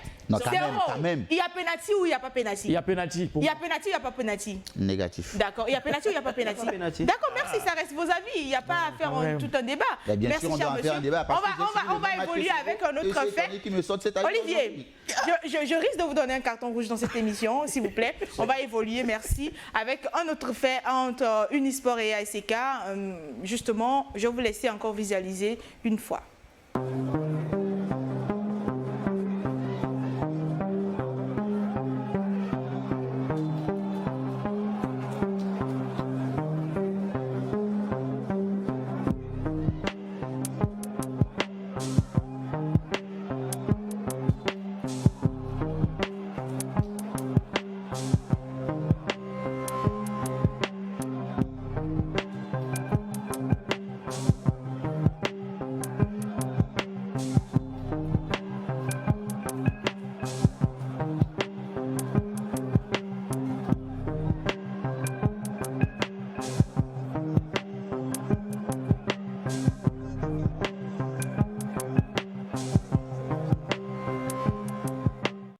Olivier, je reviens avec vous. Oui, Gloria. Penalty ou pas penalty dans cette rencontre? Vous savez, tout à l'heure, je parlais des règlements. Quand on parle de penalty, c'est lorsqu'il y a une faute dans la surface de réparation. Il y a une main volontaire dans la surface de réparation, même si pour la main aujourd'hui, il y a la jugeote que doit apporter l'arbitre. Oui. Il y a un tacle violent sur le joueur porteur du ballon dans la surface de réparation. Ou léger. Et nous sommes dans le dernier cas où il y a eu une faute assez violente sur le porteur du ballon, c'est-à-dire l'attaquant. Il fait un contrôle, le défenseur, le défenseur va mettre un tacle. Peut-être que dans une autre zone, il aurait copié d'un carton et une faute. Mais vu qu'on se retrouve dans la surface de réparation, donc la faute dans la surface de réparation, elle équivaut à un penalty. Et là, clairement, il y a penalty pour la SK. Merci. Siro. Penalty, rien à dire. Penalty sur cette action, rien à dire. Les défendeurs défendent très très mal. Pour un défenseur où tu es face à un attaquant qui fait un crochet, un défenseur, j'ai dit non quoi? Oui, défenseur. C'est ce que j'ai dit. Allez-y. Un défenseur. Oui, bien sûr. Je reviens sur le mot. Un défenseur. Il défend très très mal. Sur cette action, un défenseur où vous êtes face à un attaquant qui fait un crochet, mais restez sur votre appui. Là, il se jette complètement. Oui, non plus d'équilibre, peut-être à un moment donné. Mais c'est mal défendu encore une fois. Il y a rien. C'est un pénalty, il touche le pied de l'attaquant. Mais pourquoi est-ce qu'ils peuvent dire qu'il n'y a pas de pénalty? C'est vraiment surprenant de voir ces réactions où j'accuse et je vais encore accuser les entraîneurs. D'accord. Parce que quoi? Nous sommes dans un championnat où il n'y a pas la VAR. Mais quand vous commettez une faute et l'arbitre juge que vous êtes en erreur, évoluer pour ne pas avoir accepté. C'est un discours qui doit passer pour les joueurs. Et que ces dirigeants-là aussi, dès l'entame de saison, faites appel aux arbitres pour qu'on vous fasse des recyclages sur certaines situations, certaines décisions qui peuvent arriver à tout moment. Oui. Mais sur cette action, penalty, à quoi vont contester? Merci, Siro. Aziz. Gloria, rien à dire, il y a penalty. Parce que là, vous savez, sur cette action, il y a un truc que dans notre enfance, on appelait deux pieds. On a assisté à cela, alors que nous sommes dans un championnat d'élite. Vous savez, sur cette action-là, le joueur, l'attaquant veut faire un contrôle avant de se mettre en position de frappe. Oui. Donc, logiquement, ça prend, c'est les b.a.-ba du football. Il faut défendre debout dans la surface de réparation. Il faut accompagner le joueur. Peut-être il va rater son premier contrôle et si le défenseur est... Tout à fait. Voilà. Il va rater son premier contrôle et si le défenseur est athlétique, il va le rattraper et le gardien a le temps de fermer l'angle. Donc, on conclut. Il n'y a rien à dire. Penalty.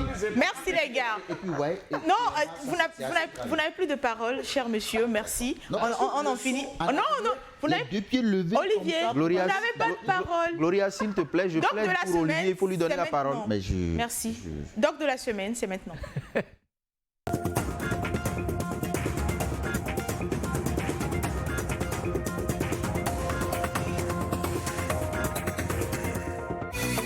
Délégués issus des clubs des différents championnats nationaux des ligues et districts, des associations d'anciens joueurs et arbitres affiliés à la Fédération togolaise de football. Ils étaient tous présents ce 23 mai pour le congrès ordinaire de la fêtière du football togolais. Objectif, faire le point des activités de la saison écoulée, présenter un nouveau budget avec les as de déclinaison et se projeter pour la nouvelle saison. Sur ces 3 points, nous sommes vraiment contents parce que c'est vrai qu'on n'en tient que l'Assemblée générale une fois l'année, mais il y a une communication qui est toujours faite par rapport aux activités de la fédération et les membres sont au courant. Surtout avec les réseaux sociaux aujourd'hui, c'est plus facile de communiquer et de se faire entendre. Donc globalement, sur ces aspects-là, et on a été vraiment content de la réaction des congressistes qui, ma foi, même parfois sont même mieux informés sur certains sujets. Des amendements au code électoral, au règlement financier ou encore aux tests régissant le fonctionnement même de l'institution ont été voulus par certains congressistes. Si une bonne partie de ces amendements ont été acceptés, d'autres sont reportés au prochain congrès ou complètement rejetés. On ne va pas se presser, on a le temps de faire le travail pour que autour des changements qui vont intervenir et que ce soit vraiment des changements compris par tout le monde. Nous-mêmes, on a été étonnés qu'il y a des gens qui ont demandé des amendements, mais ils arrivent ici, le comité dit non, on va se soir à ces amendements et ils ont applaudi. Donc ça veut dire quelque part que voilà, même ceux qui font parfois même des demandes d'amendement ont la peur au de voir si mon amendement peut être accepté ou rejeté. Donc c'est un travail qui se fait, ne pas frustrer les gens, faire en sorte que tout ce qui a été dit, et je vous assure, on a écouté beaucoup de choses ces 2 derniers mois. Mais il y a toujours une vérité quelque part qui éclate au jour du congrès. Témoin privilégié du bon déroulement des travaux, le président du comité olympique du Togo, le représentant de la FIFA et celui du ministère en charge des sports au Togo ont tour à tour pris la parole pour rendre hommage au travail fait par le comité exécutif. Ce rendez-vous les présidents de clubs et acteurs clés du football togolais a permis au comité exécutif de présenter le bilan, sinon de l'exercice écoulé. Un bilan, ma foi, qui pour eux reste en tout cas dans des bons termes. Est-ce que pour vous également, vous pensez pareil? Non, vous savez, le congrès, ça fait partie des prérogatives statutaires de la FTF. Ils ont fait un bilan. Bon, si... à leur niveau, ils disent que le bilan est positif et ils ont décliné les axes sur lesquels ils ont dit que c'est positif. Et vous savez, aujourd'hui, hein, le Togolais lambda, quand il entend que le bilan est positif, il se demande mais qu'est-ce qui a été fait réellement? Donc il faut peut-être situer les gens sur... On a parlé de l'administration, ils ont parlé des infrastructures, ils ont parlé du déroulement de certaines compétitions organisées par la FTF et beaucoup d'activités qu'ils ont menées. Donc sur cet ensemble, il y a eu des actions qui ont été menées à plus de 80%, d'autres ont été le 100%. Il y en a quand même à refaire également. Donc c'est l'ensemble de tout ça qui donne un bilan positif. Et je pense que je ne suis pas... quand on suit un peu l'actualité, ou bien les réalités, les réalisations et tout ce que la FTF fait avec les communications qu'ils donnent, oui, on dira clairement qu'ils ont un bilan sur l'ensemble qui est à leur faveur. Pardon? Quand c'est ordinaire, c'est qu'il y a du positif. Non, pas forcément. Bah, pas, mais pour moi, c'est mon analyse. Ça fait partie en tout cas. Et des règlements statutaires de la FTF. Ils doivent se rencontrer annuellement. C'est une obligation. Pour présenter le bilan aux délégués, aux médias et puis les autres. Sauf que le bilan qu'on clame haut et fort, que voilà, c'est acceptable pour moi. Pas tout à fait, parce que je vais prendre ce petit aspect au niveau de la Fédération togolaise de football, où dans la gestion communication, pour moi, c'était à revoir également. C'est bien vrai qu'il y a un travail qui se fait pour pouvoir améliorer les choses, mais pour pouvoir actualiser au niveau de la fédération sur la page même, d'abord au niveau du classement, au niveau des matchs à confirmer comme quoi telle équipe a gagné ou pas par rapport aux réserves, ça prend trop de temps. Pour moi, cet aspect est très important où il faut vite réagir. Bon, tout le monde, un congrès qui vient souligner les choses à remettre en cause pour pouvoir retrouver du mieux dans le futur, bah, il y a un travail qui se fait, vivement que cela puisse se répéter. Et justement, oui, allez-y. Je suis parfaitement d'accord quand il relève des manquements, c'est normal. Mais quand on parle d'un bilan, c'est l'ensemble de tout ce qui a été fait. Ça veut dire que tout ne peut pas être positif, parfait, même si c'est ce qu'on veut. Tout ne peut pas être parfait. Vous avez parlé d'un bon point, c'est la communication qu'il faut revoir, oui. Mais dans l'ensemble, ça ne rejette en rien la positivité du bilan que présente la FTF. Parce que vous avez pris la communication peut-être. D'autant plus que ce n'est pas à 100%, donc on comprend qu'il y a des... D'aucuns prendront d'autres activités. Quand je parle par exemple des sessions de formation organisées par la FTF, des ateliers organisés par la FTF. Donc tout ça, ça fait partie de leur cahier de charge. Donc quand vous prenez le cahier de charge sur peut-être 100 projets ou bien sur 100 activités qu'ils ont eu à faire, ou s'ils ont pu réaliser peut-être plus de la moitié, on dira forcément qu'il a été positif. Le bilan n'est pas positif. On a raté 3 cannes. Le bilan n'est pas positif. Justement, ça reste une question. Non, on est en train je pense que c'est 4 cannes. Hein. Mais pour l'instant, alors je pense qu'il y a un point également que la FTF a souligné, cette question de fond. Au niveau des clubs, ils disent que plusieurs clubs ne tiennent pas bien leur comptabilité. Et c'est un point vraiment à soulever dans ce championnat qui fait que... Voilà. C'est très important. Il faut rappeler également qu'en fait, au niveau de la Fédération togolaise de football, quand on vous remet les fonds qui vous sont alloués, il faut les justifier au niveau de la FTF. Et il n'y a malheureusement que 3 clubs. Tout à fait. Il y a cela qui est très important. C'est bien parce qu'il y a d'autres clubs qui prennent l'argent et 2 jours après avoir pris l'argent, on se rend compte que non, qu'il y a des trucs qui ne doivent pas manquer. Peut-être des factures non justifiées. Non, là, ils prennent. Je suis d'accord. Imaginez que vous avez un même si c'est 50 francs, il faut justifier. Je suis d'accord. Oui, il faut justifier. Vous avez un trou abyssal et vous prenez peut-être un 15 millions alors que vous avez peut-être une dette de 25 millions. Mais je suis d'accord. Mais au niveau de la FTF, mais non, ce qu'on dit. 2 jours après, c'est clair que vous n'avez rien. Au niveau de la FTF, il faut justifier. Moi, je parle des justificatifs dont parle monsieur le colonel Medjisribi Agoro. Je crois que c'est un point sur lequel il va falloir être vraiment regardant. Parce que je suis d'accord qu'on se crée des dettes, mais il y a certaines dettes qu'on peut éviter. Maintenant, derrière, moi, je vais relever 3 choses. Je n'ai pas aimé le fait qu'au cours de ce congrès, on n'a pas parlé de la commission de discipline qui ne règle pas rapidement les litiges, du report du championnat national de 3e division et également comment on appelle là, il y a un 3e point là qui m'échappe un peu. Non, pas le championnat féminin. Il va démarrer bientôt.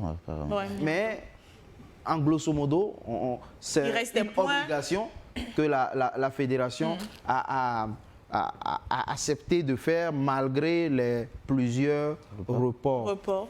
L'essentiel est qu'on ait tenu ce congrès et on va voir ce que la suite nous réservera. Merci. Alors, second dossier de la semaine qui porte sur la 3e et dernière session féminin. La dernière section, pardon, de la formation des entraîneurs de football féminin qui a débuté ce 26 mai au siège de la Fédération togolaise de football. Compte rendu, toujours, c'est Ram Koudaï. C'est dans cette ambiance toute joyeuse que la 3e et dernière section de la formation dédiée aux entraîneurs qui ont fait du football féminin leur sacerdoce a débuté ce 26 mai au siège de la Fédération togolaise de football. Acquérir plus de compétences, c'est le leitmotiv ici dès ce premier jour et chacun appréhende déjà le thème de la formation, le sport au service de l'émancipation des femmes. Le sport c'est l'émancipation des femmes, pour moi c'est un moyen sûr d'ailleurs pour permettre à ces femmes-là de pouvoir mieux s'exprimer, de pouvoir participer à la vie. Parce que par le passé, nous le savons tous, les femmes n'étaient pas tout de suite incluses dans nos différentes activités, elles sont toujours laissées de côté. Mais aujourd'hui, tout le monde a compris qu'il faut vraiment qu'on puisse mettre les femmes à nos côtés. à une formation, il y a toujours quelque chose qu'on gagne. On vient avec des compétences, certes, mais on repart avec plus de compétences. Et aussi la manière de travailler sur le terrain change de formation en formation. Outre la discipline tactique ou les compétences techniques à améliorer chez un entraîneur dans le football moderne, c'est le développement des compétences éducatives devant servir le sport et la jeune fille sportive qui est plus que nécessaire pour son plein épanouissement. Et c'est l'un des combats que mène la Fédération togolaise de football et ses partenaires. Permettre d'abord aux participants d'acquérir des outils nécessaires pour développer leur leadership et de pouvoir travailler. Parce que sans leadership, vous ne pouvez pas encadrer les enfants ou bien les jeunes. C'est important, surtout quand on parle des dames. Le déficit de leadership est assez criard et qu'il faut nécessairement leur donner des outils nécessaires pour pouvoir s'y prendre.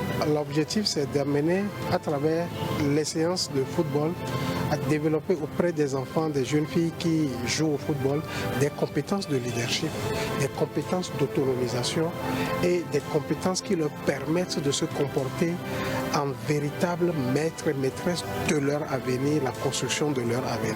Le lead, nos entraîneurs en devenir pensent le saisir. Oui, à la fin de cette formation, je m'attends à ce que j'ai les compétences nécessaires, que j'ai les atouts qu'il faut, les acquis qu'il faut pour pouvoir mieux me permettre de me prendre en charge les filles ou bien toutes les activités que j'aurai à faire dans ce sens-là. Donc c'est pour avoir des compétences, plus de compétences en entraînement au niveau du foot. Le 30 mai prochain serait la fin de ce programme et son impact sera mesuré dans les mois à venir. Alors 42 participants qui ont pris part, je pense que c'est quand même un atelier de formation qui heureusement fait et fera du bien à ces entraîneurs-là qui sortiront. Beaucoup de bien, parce que ça fait la troisième vague. La première vague, je crois, ils étaient au nombre de 40. 20 filles, 20 garçons. La deuxième vague, pareil. Et maintenant, la troisième vague, ils sont au nombre de 42. Je crois qu'il y avait 17 filles. Et je crois que ça vient à point nommé. C'est bien de la part de la FTF qui doit régulièrement faire ce genre de formation avec ses partenaires. Et le but, vraiment, c'est de mettre le sport au service du développement de la femme.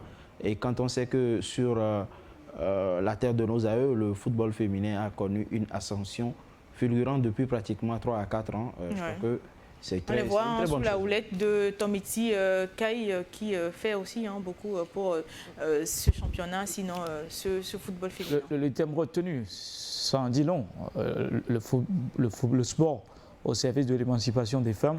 Aujourd'hui, la gente féminine qui, depuis la première qualification pour la CAN avec Tomitsi Kai, qui est Madame Tomitsi Kai, pour être précis, qui nous a donné quand même ce bonheur. Ça a suscité plus d'engouement au niveau des filles, que ce soit au niveau des femmes qui veulent devenir entraîneurs, pour pratiquer ce service-là également. Donc pour moi, c'est quand même une bonne chose. On dit bravo à la FTF pour une troisième fois. Sentiront quand même victorieux ou bien tout bénéfice pour ces participants-là qui doivent, par rapport à leurs compétences, former les acteurs sur le terrain. C'est ce qu'il faut noter.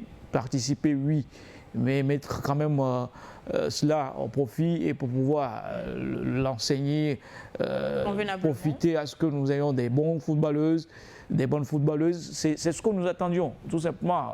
On sort gagnant quand on participe à une formation, à un recyclage. Tant mieux, pas que pour les femmes, mais il faut cela pour tout le monde également. Surtout nos présidents de club. Pourquoi pas les faire venir de temps en temps pour pouvoir leur faire savoir comme quoi tel dans la gestion, ça va dans l'intérêt des clubs, c'est ça. Justement, est-ce qu'on n'attendra pas peut-être plus d'impact dans ce football féminin avec cette formation? Oui, franchement, les résultats attendus, c'est d'avoir un impact un peu plus poussé. C'est aussi, vous savez, le football n'est pas que sur le terrain. Il y a une question de leadership qui doit aussi se faire valoir au niveau des femmes et puis tout. Et moi, je trouve que c'est très intéressant. Vous savez, c'est très important investir dans la femme et investir pour la femme. C'est quelque chose de très bon. Donc, s'ils ont pu... Investir pour la femme? Bon, j'ai quand même aimé. Les femmes ont toujours. Continuez, Olivier. Donc après, c'est. Non, j'ai aimé quand même. C'est la femme, quoi. Vous voyez. C'est Hiram Koudahi disait dans son élément que les résultats seront probants dans l'avenir. Donc on attendra clairement de voir dans l'avenir ces résultats-là, parce que c'est quand même de très belles sections. Est-ce que vous vous projetez dans cet avenir-là? Oui, lorsque je me projette, vous savez, Madame Kaï Tometi, pour emprunter ces mots, disait donnez les clés du football aux femmes et vous verrez ce qu'on est capable de faire. Et elle a dit au sortir de cette victoire face au Djibouti lors du stade au stade de Kégué ici. Donc je pense que oui, on peut redonner les clés du football aux femmes. Et ça passe par ces genres de formation, ça passe par ces genres de sessions. Donc moi, je m'attends à ce qu'on ait une plus-value après, au sortir de ces sessions-là, et que ça puisse vraiment impacter à court terme et à long terme, forcément. Quand on forme, il faut des compétitions pour permettre à ces participants-là de faire ce qu'ils ont eu comme savoir, connaissance. Donc, sans les compétitions, on peut beau avoir... Non, mais le championnat féminin va commencer bientôt. C'est ce que moi, je souhaite. Merci. Merci à vous, cher monsieur. Ça va nous permettre donc d'évoluer dans cette émission et embrasser la dernière partie, sinon le calendrier de la J24. L'ASK sera face à Anton 2. AS OTR va jouer Unisport. CDF ACNUR, Étoile Filante, une rencontre qui sera tellement cruciale pour les deux clubs. Gomido, Doumbé, AS Tambo, Espoir. Barracuda va jouer ASCO, AS Bina, AS Bolesou. Aziz. Je veux bien sûr le match CDF ACNUR Étoile Filante. Pour? Parce que les deux équipes ont besoin impérativement de victoire. Et juste à un point d'écart. Donc je crois que ça sera un match très plaisant. Ouais, moi je prends ASK en temps 2. Si ASK veut retrouver ce titre de champion, il faut gagner l'entente-deux. Parce que quand nous tenons... je pense qu'ils vont gagner.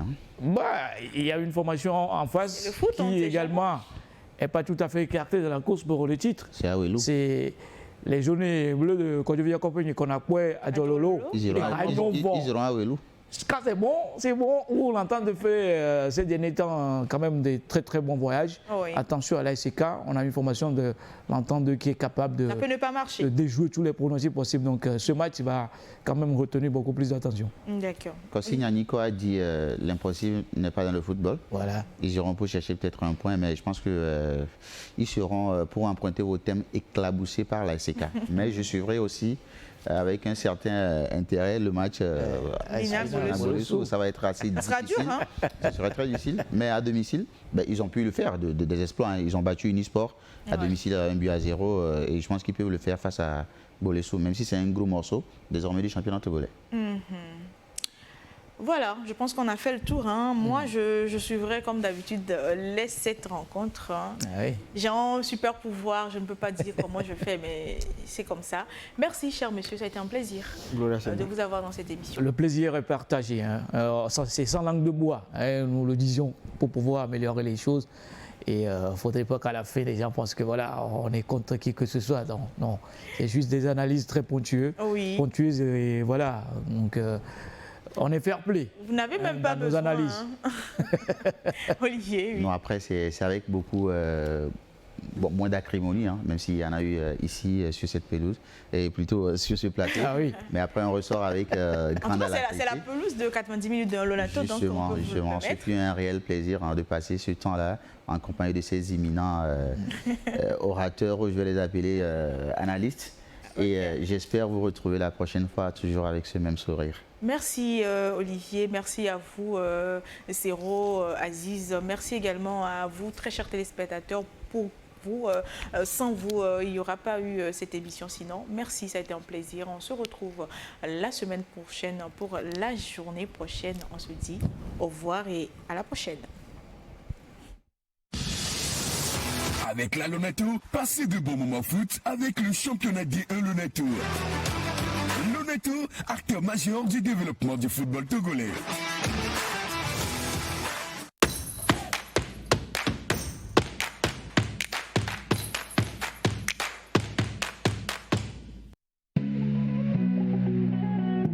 Un match de 90 minutes, un match d'évasion et de passion.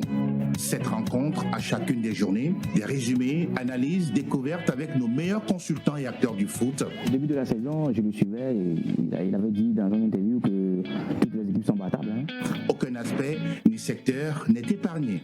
90 minutes D1 Lonato, la vitrine par excellence du championnat de foot togolais tous les lundis à partir de 19h30 sur New World Sports 5 et New World Mix. Communiqué de la Lonato. La Direction générale de la Loterie nationale togolaise porte à la connaissance de la population en général et des parieurs en particulier qu'il lui a été donné de constater que certaines personnes se réclamant de son personnel proposent à travers des messages qu'ils diffusent sur les réseaux sociaux de fournir des numéros gagnants pour des tirages de loto. Dans leur mode opératoire, pour tromper la vigilance des parieurs, ces personnes n'hésitent pas à afficher des tickets gagnants falsifiés, des numéros de téléphone et des supposées pièces d'identité des organisateurs. Ces agissements constituent de la pure arnaque. La Loterie nationale togolaise informe les parieurs et la population qu'elle ne propose pas et n'a jamais eu à proposer de numéros gagnants à l'endroit des parieurs. Le choix des numéros sur lesquels prendre les paris reste personnel aux parieurs.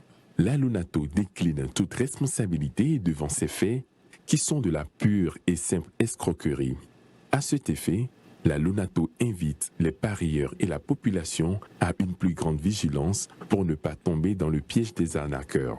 Les recherches sont en cours pour identifier les auteurs de ces actes qui seront soumis à la rigueur de la loi. La Direction générale. Au rendez-vous des athlètes fair-play s'invitent déception, passion, émotions diverses. Profitez bien sûr à cette combinaison. Oh là là! Couronne des rois et des reines aguerris, la technique, la tactique, l'endurance dictent leur loi. Il n'est pas d'enjeu pour aller chercher le face-à-face. Nouvelle saison au relent d'une relance éprouvée. Le gabarit n'est pas toujours ami de la chance.